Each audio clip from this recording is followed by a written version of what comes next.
आज हम आपको पॉलिटिकल साइंस राष्ट्र निर्माण की चुनौती का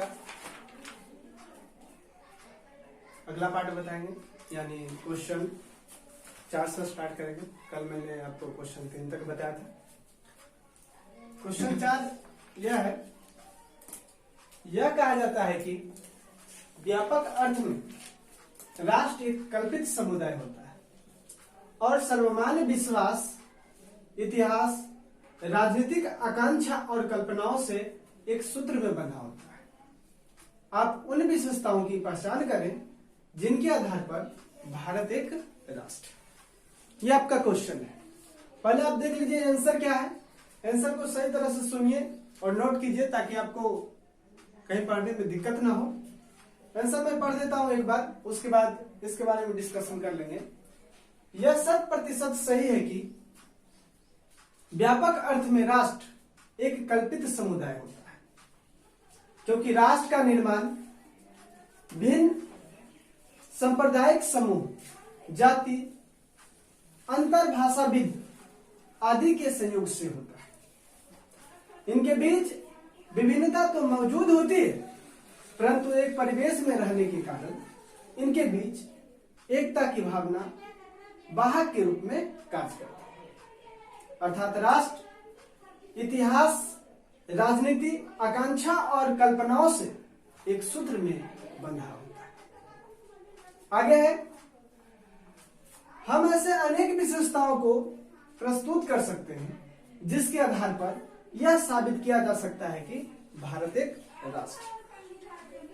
पहला लोकतंत्र, दूसरा धर्मनिरपेक्षता और तीसरा संविधान में समान अधिकार। इन तीनों के आधार पर आप कह सकते हैं कि भारत एक राष्ट्र है। लोकतंत्र में मैंने लिखा है, लोकतंत्र में जनता की भागीदारी 100% होती है। इसे आधार पर सभी लोग एक सूत्री बंधन युक्त है, अर्थात भारत एक राष्ट्र। यहाँ इससे नहीं, इसी कर लीजिए, ज्यादा बेटर रहेगा। इसी आधार पर सभी लोग एक सूत्री बंधन युक्त है, अर्थात भारत क्या है, एक राष्ट्र। दूसरा है धर्मनिरपेक्षता। भारत में कोई धर्म का ज्यादा या कम महत्व नहीं है, जिसके कारण सामुदायिक टकराव न्यून है, अतः भारत एक राष्ट्र। संविधान में समान अधिकार। भारतीय संविधान में सभी लोगों को समान अधिकार का प्रावधान किया गया है, जिससे लोगों के बीच दूरियां कम हुई है, अतः भारत एक राष्ट्र। कुल मिलाकर कहा यह गया है कि भारत एक राष्ट्र है। यहां अनेक धर्म, जाति, लिंग, भाषा के आधार पर लोग है ना, सभी के बीच भिन्नता मौजूद है और ये लोग को मिलाकर भारत का निर्माण किया। राष्ट्र का तात्पर्य भी वही होता है। राष्ट्र कहते किसको है, पहले ये समझना है। वैसा परिवेश जहां अनेक धर्म, जाति, भाषा के लोग एक साथ खुशी खुशी निवास करते हो, उस परिवेश को आप क्या कहेंगे, राष्ट्र। भारत भी वैसा ही परिवेश है। यहाँ अनेक जाति के लोग हैं, अनेक धर्म के लोग हैं।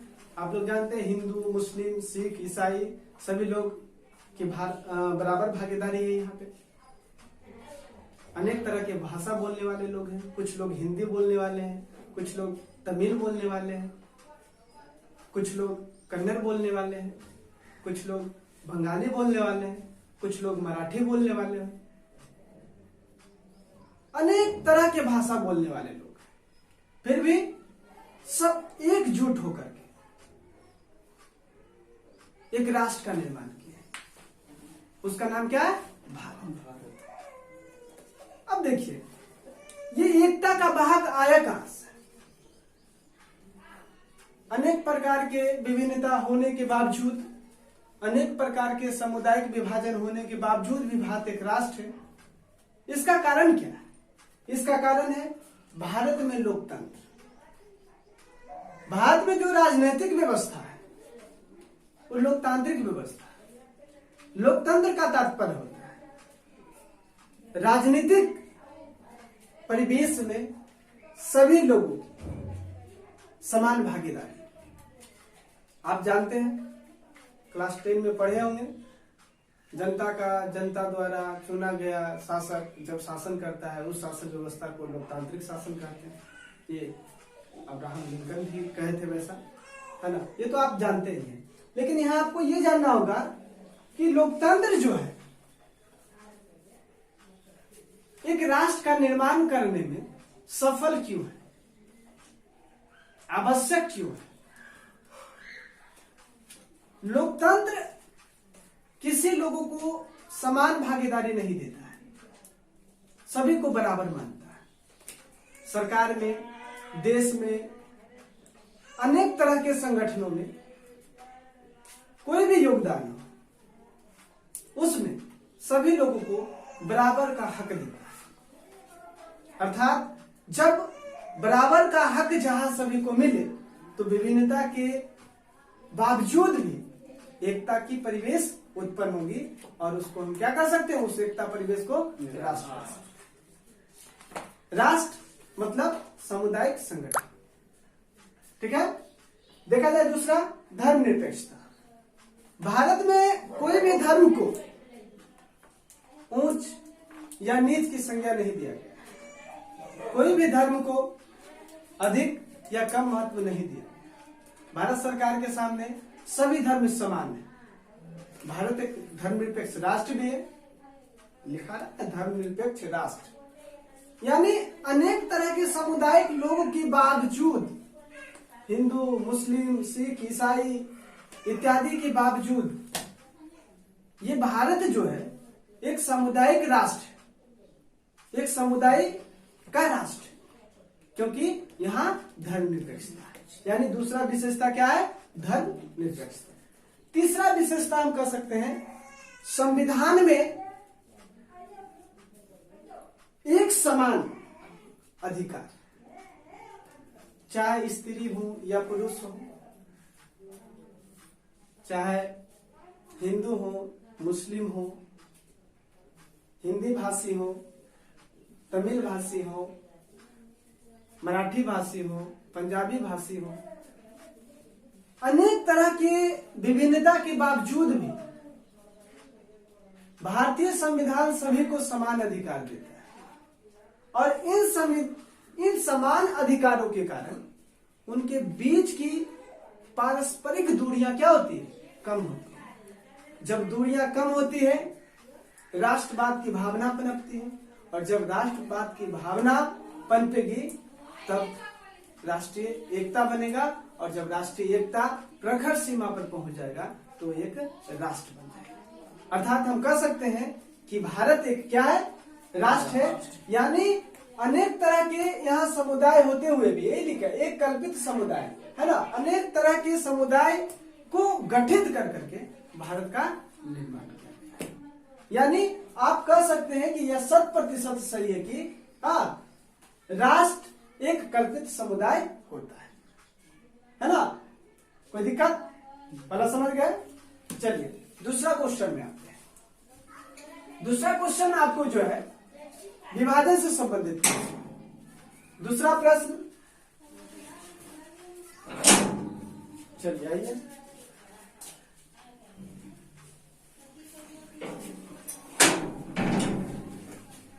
चलिए दूसरा प्रश्न देखा जाए।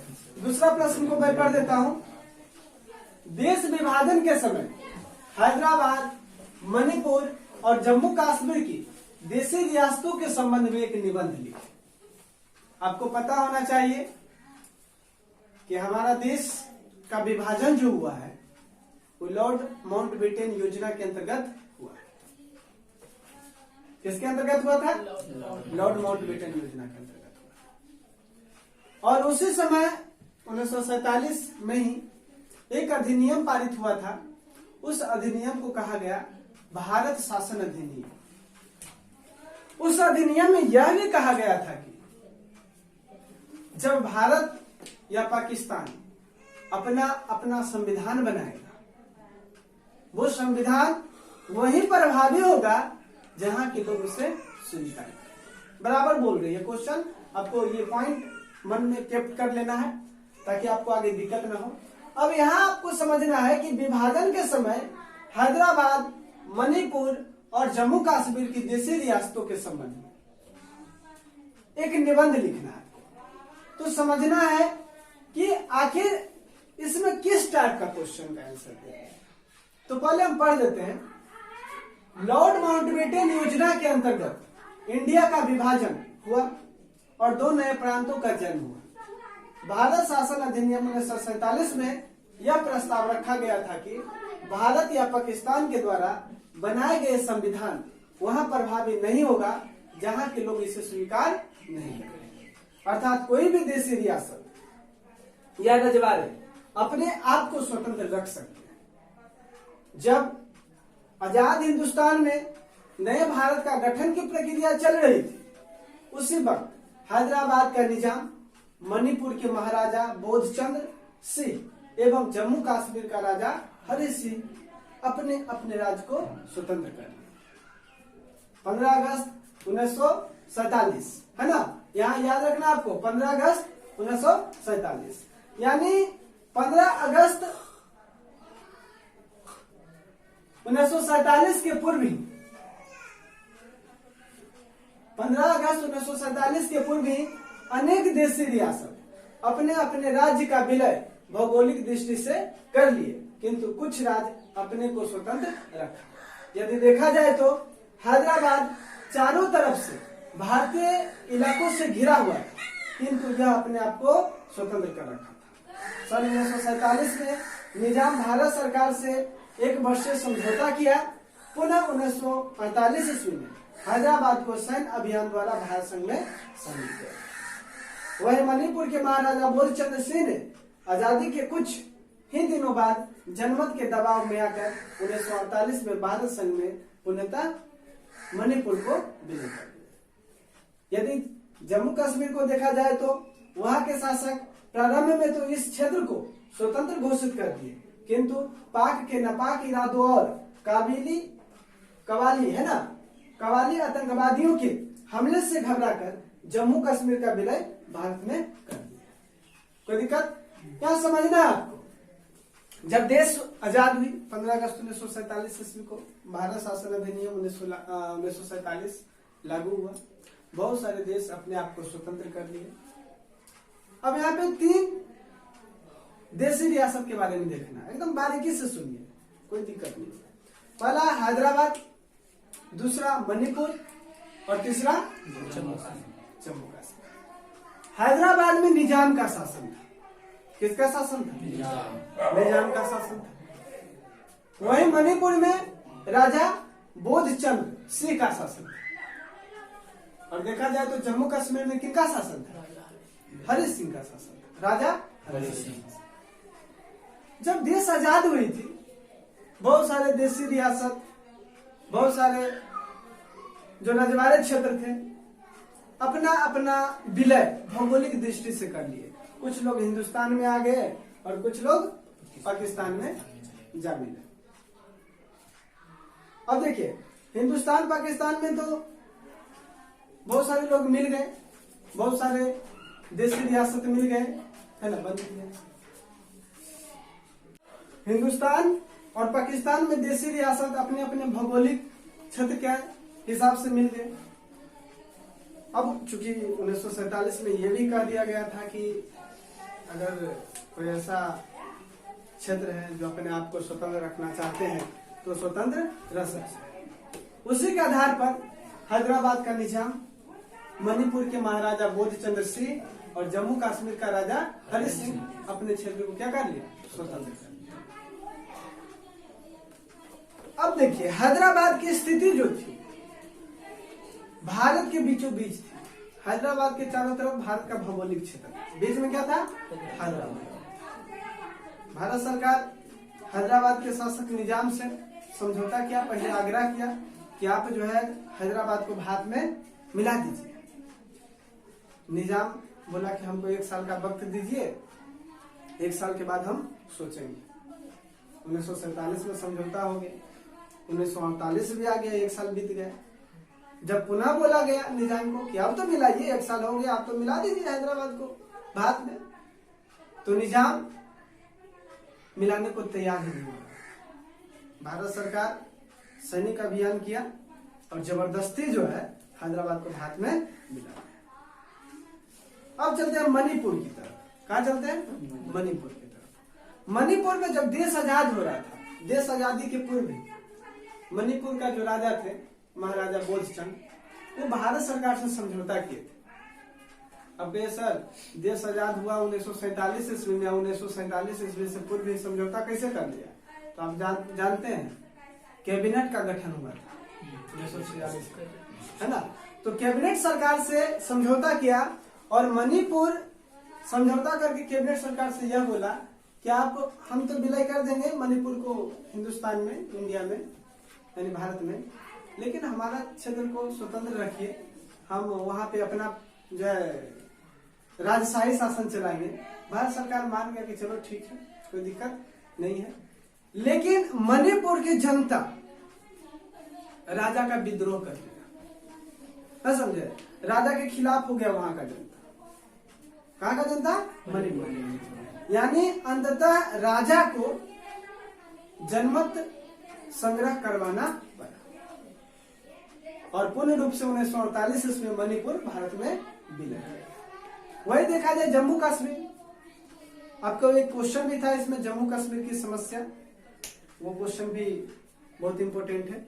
अभी फिलहाल यहाँ देखिए, जम्मू कश्मीर जो था वहां राजा हरि सिंह का शासन था। राजा हरि सिंह प्रारंभ में अपने क्षेत्र को स्वतंत्र कर लिए थे, किंतु जम्मू कश्मीर इंडिया और पाकिस्तान के बॉर्डर पर स्थित है ना। पाकिस्तान इस आधार पर जम्मू कश्मीर को अपने में मिलाना चाह रहा था क्योंकि वहां की जनसंख्या अधिकांश मुस्लिम थी। अनेक तरह के कबायली हमले, अशांति प्रिय घटनाओं के कारण राजा हरि सिंह भयभीत हो गए।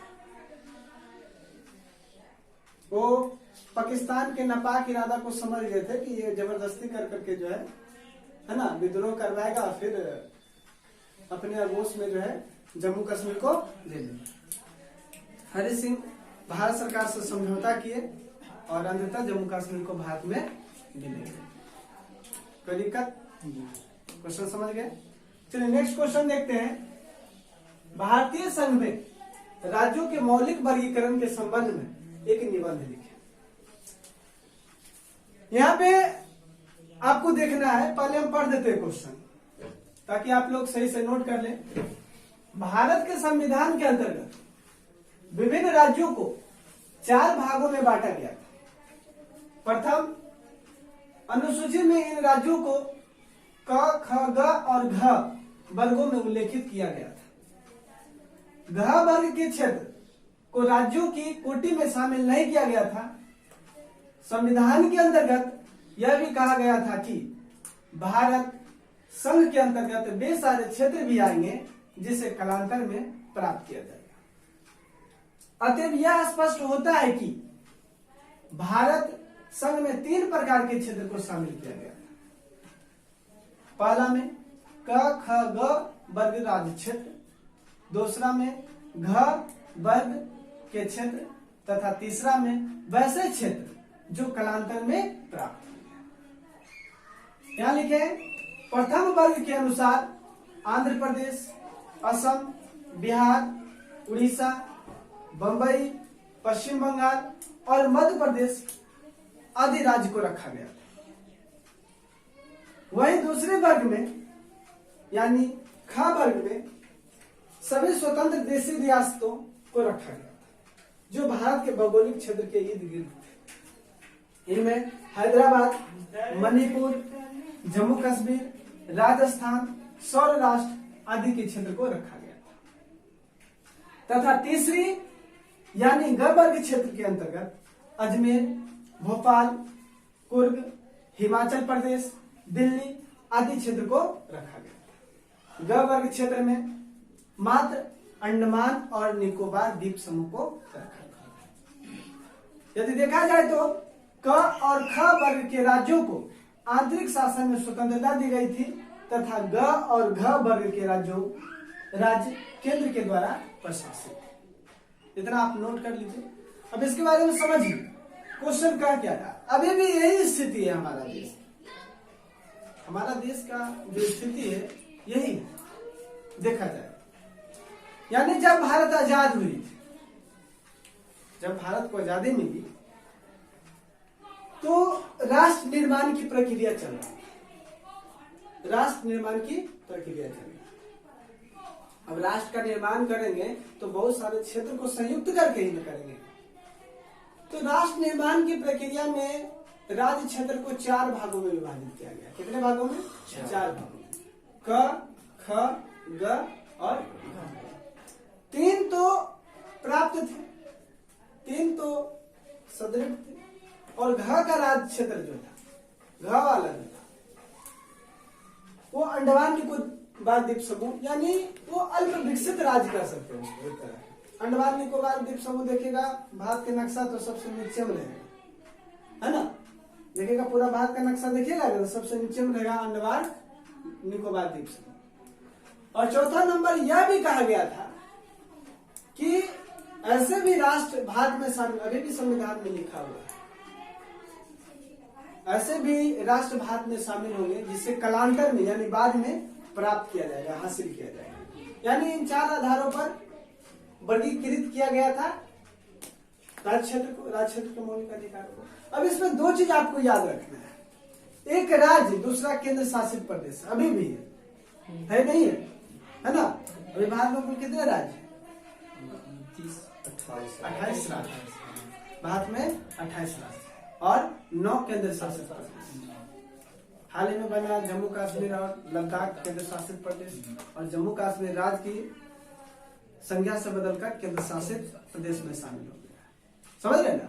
यानी अभी भी वही चीज है। यहाँ पे हम जो लिखे हैं घ नंबर, देखिए यहाँ पे घ वर्ग क्षेत्र में मात्र अंडमान और निकोबार द्वीप समूह को रखा गया है ना? उसके नीचे देखिए थोड़ा सा लिखा हुआ क और ख वर्ग के राज्य को, है ना, आंतरिक शासन में स्वतंत्रता दी गई थी। राज्य का मुख्यमंत्री होता है किंतु केंद्र शासित प्रदेश का मुख्यमंत्री नहीं होता है। एक दिल्ली खाली अपवाद है, दिल्ली में केजरीवाल का शासन है, मुख्यमंत्री केजरीवाल है, दिल्ली अपवाद है। बाकी केंद्र शासित प्रदेश जो होते हैं वहां सीधे केंद्र का शासन होता है। यानी इसके आधार पर मौलिक अधिकारों का विभाजन किया जाता है। कोई दिक्कत? समझ गए?